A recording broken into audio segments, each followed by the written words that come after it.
Welcome back to another video. My name's Mike. NRL.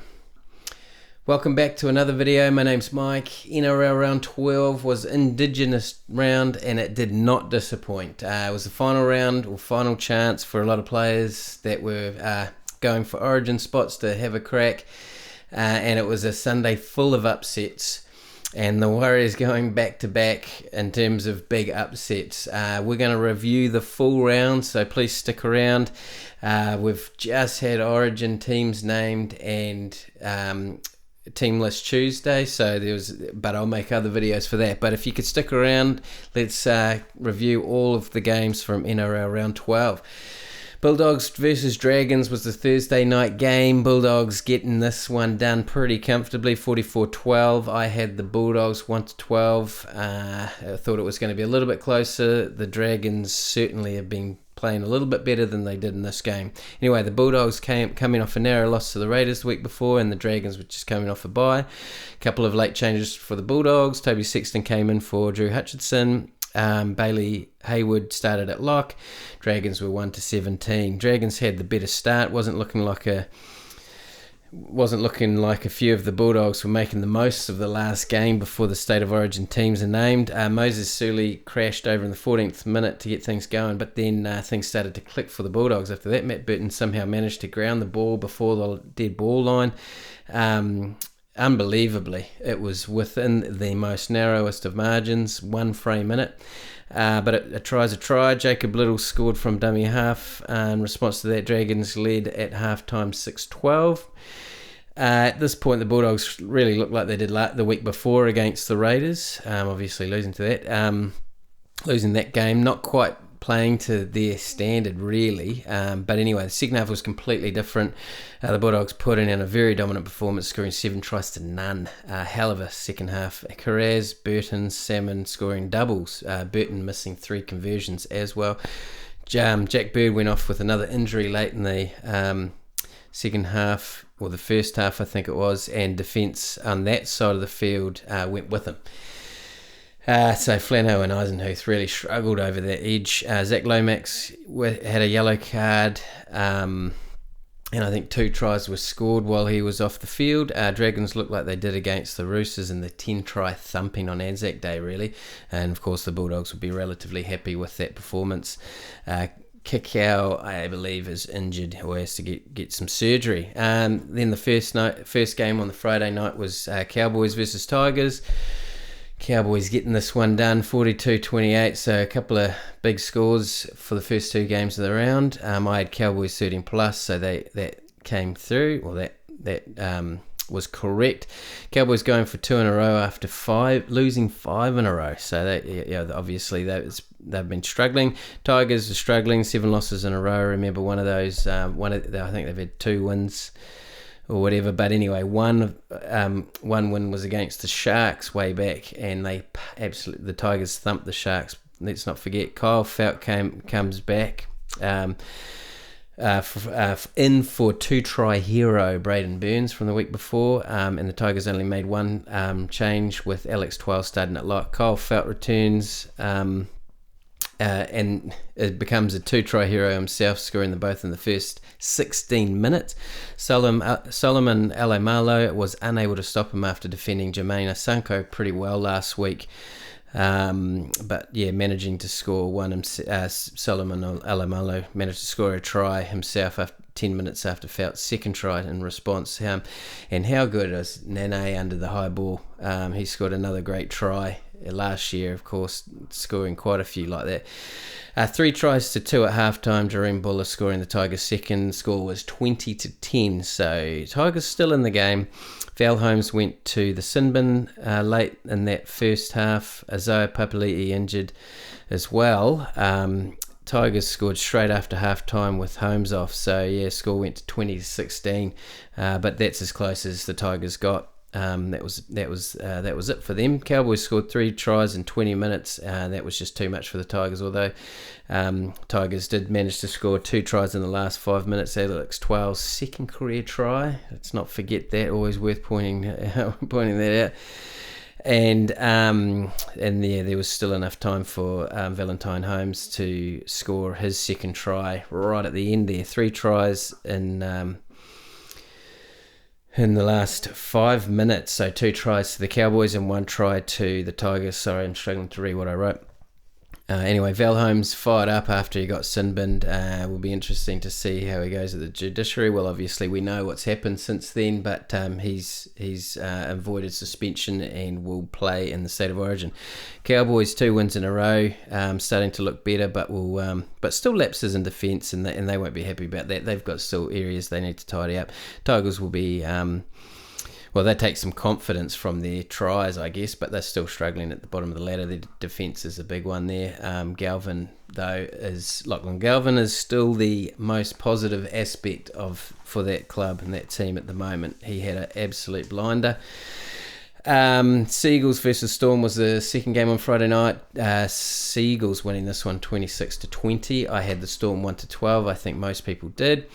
Knew this would be a close game, but yeah, it has to be.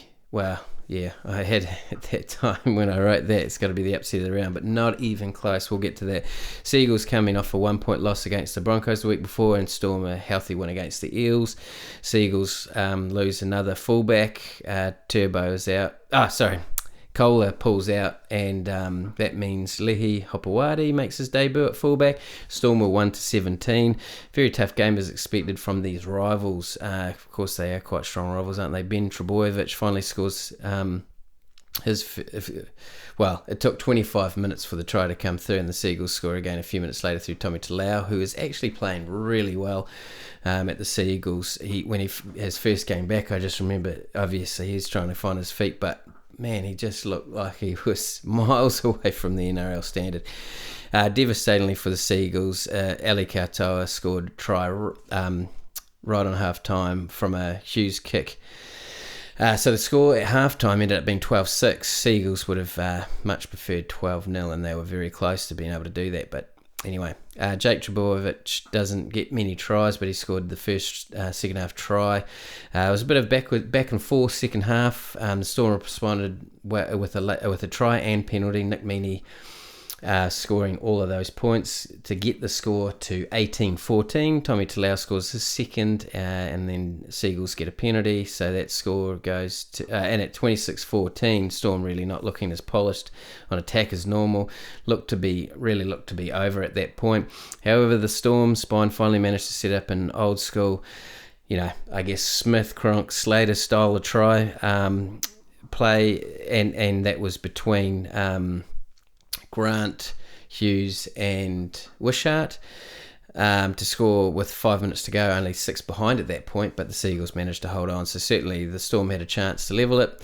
At the end, Seagulls the better team, and for most of the game really they played pretty well. Confidence boosting win against the top 4 side, especially without Turbo and of course Kohler. Storm will not be happy, obviously. There was a subpar performance for them, but probably a result of all the personnel changes. I know they were 1-17 in the end, but they've had a lot of personnel changes this year.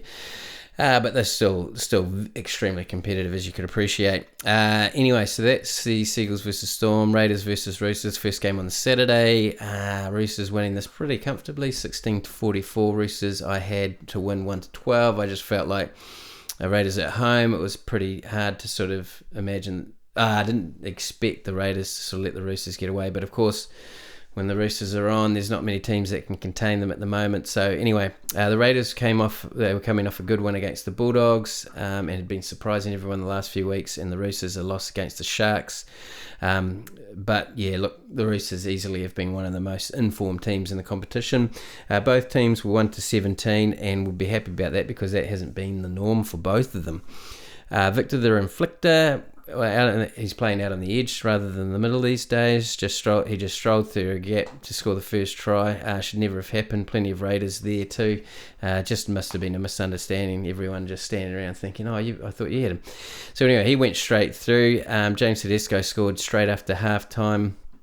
Oh, hang on, I skipped a bit on there. But anyway, Roosters score again before the Raiders do. 3 tries in the first 16 minutes on a nice day in Canberra. But only one more try before half time, so that's 6 to 18. There was a lot of action early. In other words, James Tedesco scored straight after halftime, bumping off tackles. He has really been back to his best this season, certainly compared to last year. I would have kept them in the Blues. I'll talk about the Blues another time, but I mean, he was or is the captain. Certainly, when you don't have Nathan Cleary and a couple of injuries in the Blues, I would have picked him personally. But that's all right. I mean, frickin' you can't go wrong with Panthers fullback. Name escapes me just at the minute. Anyway, so let's keep moving.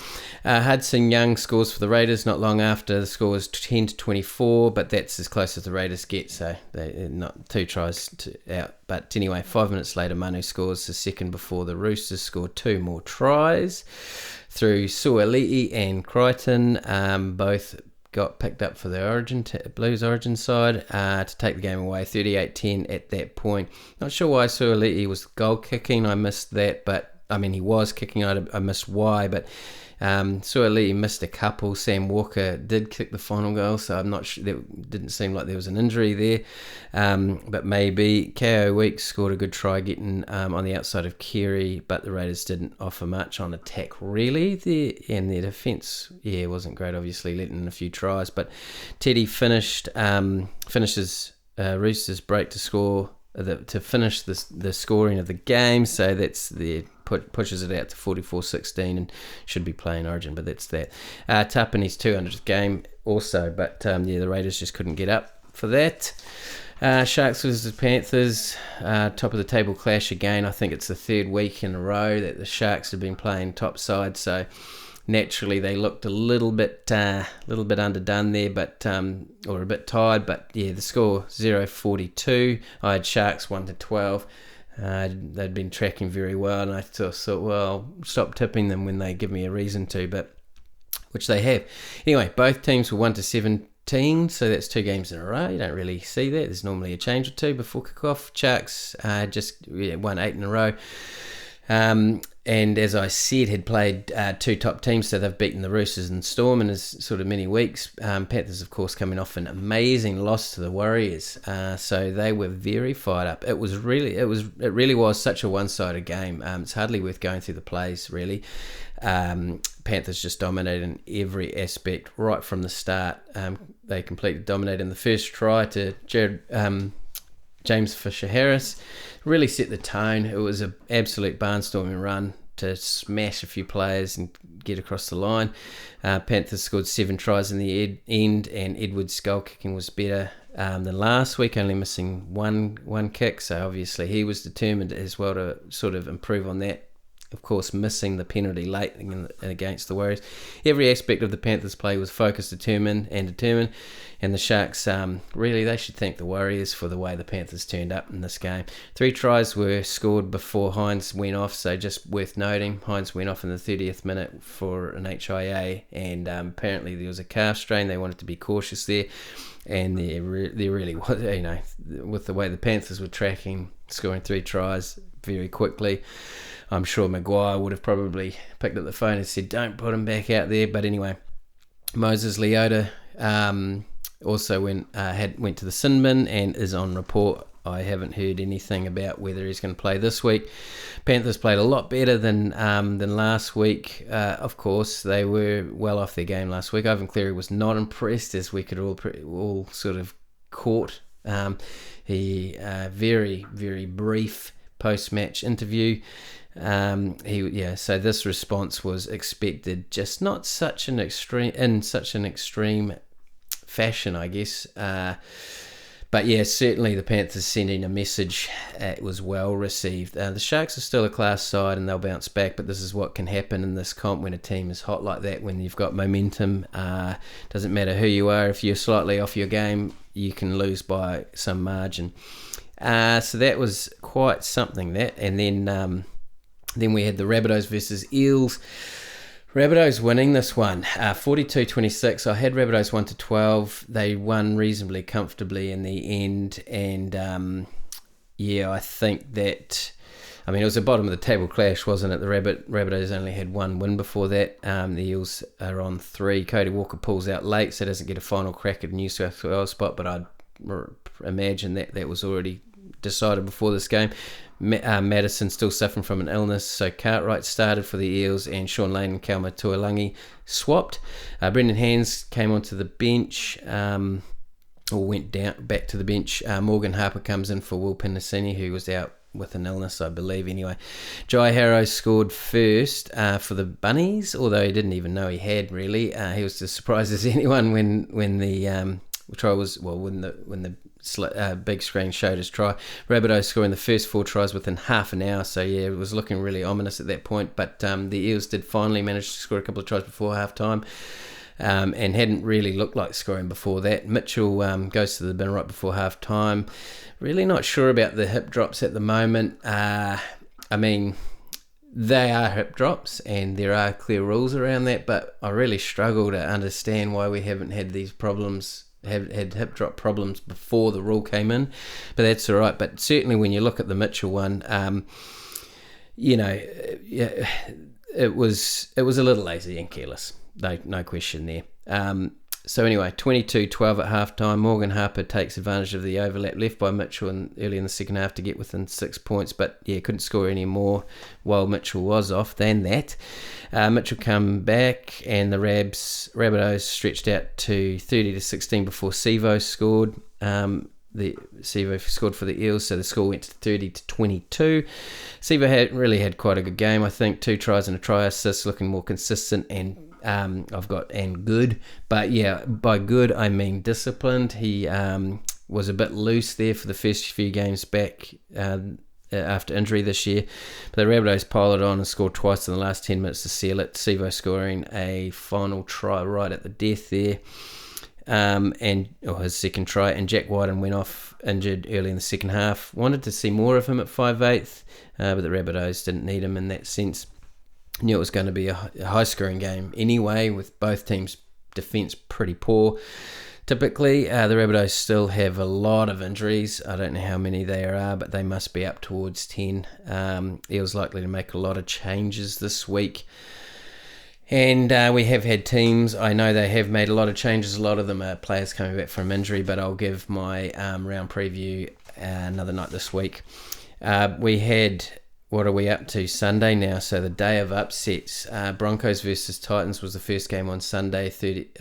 Broncos losing this one 34-36, so very close. I had Broncos 1-12, but that Titans team, they just keep fighting, don't they? But anyway, certainly there was no late changes for the Broncos, which meant that Payne Haas was okay to play. He had a little niggle the week before. Of course, he came back onto the field, but anyway, there's a little bit of a question mark around him. Jojo Fafita for the Titans, he was named at centre. He couldn't play, so Bo Firma came on at centre, or moved back to centre, and Palacia started at lock.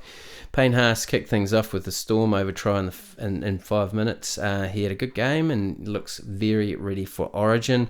A total seesaw game all the way through. And Titans responded next after that Payne Haas try. Broncos were awarded a penalty try in the 21st minute, their third try. I don't know how many penalty tries there are at the moment, but it seemed to be quite a lot this round in particular.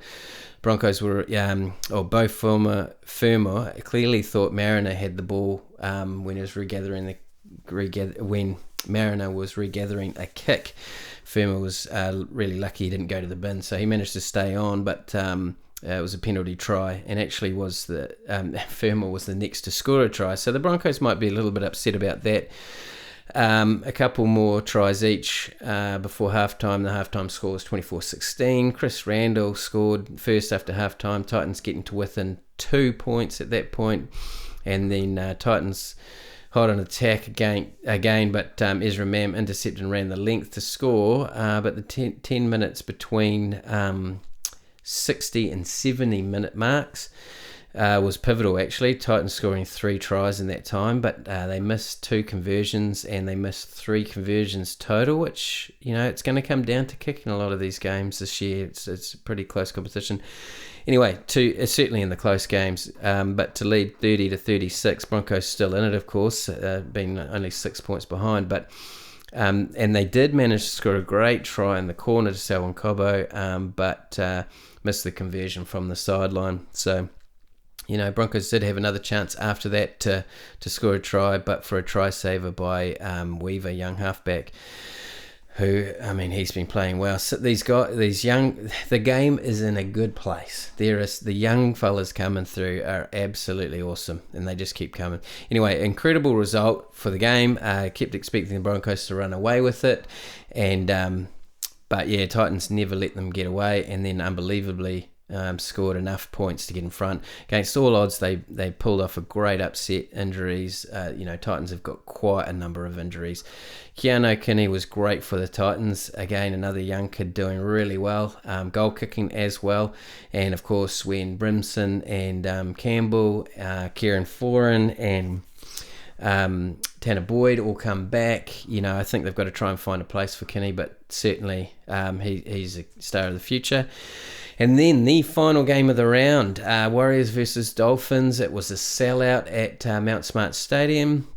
The score, 24-20 to the Warriors. I had the Warriors 1-12, but when I found out there was a couple of players pulling out late, I did change my tip.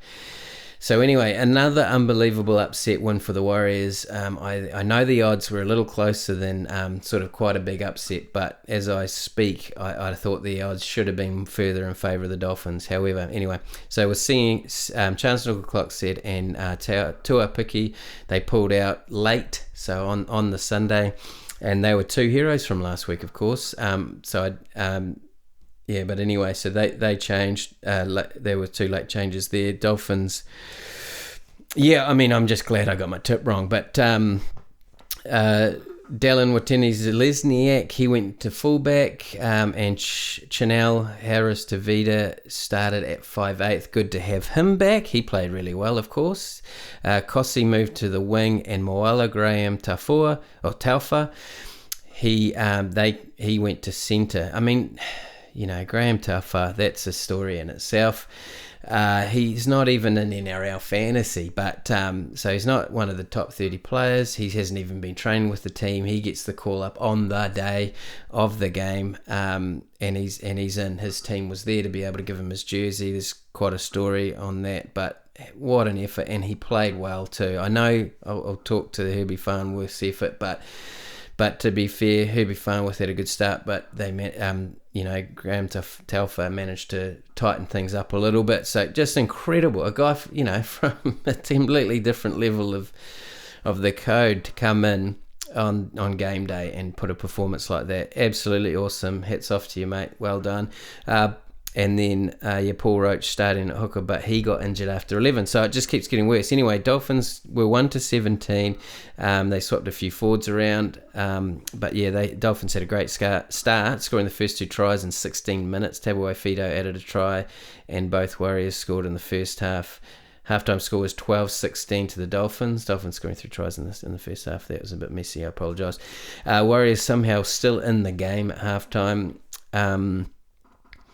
No score for almost the first 20 minutes of the second half. Good tight defence, and the Warriors defending quite well, managing to keep the Dolphins out. The Warriors finally scoring with Watene-Zelezniak breaking through. Really relished his chance at fullback, I must admit. Of course, he's got experience at fullback. But he led, again, he only found out he was playing fullback on the day. I believe the story is, and most people would have caught that, but he was in church when he got the call, and he for a minute, he tells the story himself, but he thought, shoot, I'm late for the game. I thought we had a later game. So anyway, he's at church finding out that he's playing fullback for the day. Yeah, no, all good, coach. Yep, no problem. Anyway, Neo Corday scored 10 minutes after that. A try quite typical for him. If you can get him one-on-one with about 10 metres out, certainly on a halfback, very hard to stop, and certainly good timing for him to be back. He was a key man, and he hit the ground running. Really looking forward to him being still in the side when we get the rest of the players back. Jermaine Asako finally scores in the corner with 4 to 5 minutes remaining. Of course, he misses the conversion, but they needed to try to get level after that, but the Warriors managed to hang on to the lead. Unbelievable. All Warriors stepped up, so it's pretty hard to sort of single anyone out, but they all defended pretty well. Like I said the other week, they need to, not worry about who's out on the field, but just go out and play for each other and just work on those defensive structures and patterns that they're all aware of. But anyway, so they have been doing that the last 2 weeks. But yeah, one of the last Dolphins sets sort of set it all for me. Dolphins just couldn't get past halfway, but the first 3 tackles was in the sort of 10 to 15 metre zone. The Warriors were just coming up like a wall and with good line speed late in the game. Totally impressive stuff.